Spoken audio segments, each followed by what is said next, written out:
ఉద్యోగులు మేము original figures ఇస్తాం. హ్మ్.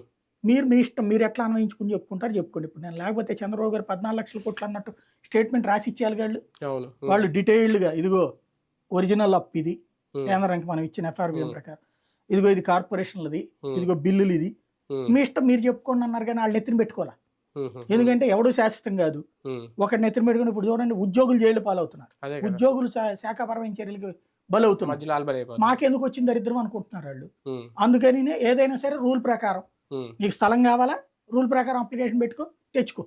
అవును. నేనైతే ఇయ్యను. హ్మ్. ఈ స్టేజ్‌కి వచ్చేసింది ఇప్పుడు బండి. హ్మ్. మమ్మల్ని ఇన్వాల్వ్ చేయొద్దంటున్నారు అంతే. మధ్యలో. రావు గారు మమ్మల్ని ఇన్వాల్వ్ వదిలేయమంటున్నారు. చేయకండి అంటున్నారు. కానీ ఒక పీఆర్సీ విషయంలోనో, లేదంటే ఓపీఎస్ విషయంలోనో ఎటువంటి అంటే సరైన హామీ ఇవ్వలేదా? లేదంటే పవన్ కళ్యాణ్ ఒకసారి ఉద్యోగుల విషయంలో చెప్పారు మేము చూసుకుంటాం అనేది.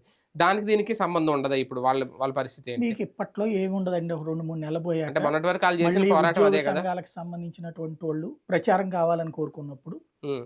ఈలోపు ఇక్కడ తెలుగుదేశంలో ఏదైనా పనులు కాలేదనుకోండి ఆళ్ళకి. అంటే ఉద్యోగ సంఘాలు ఏం కోరుతుంటాయి?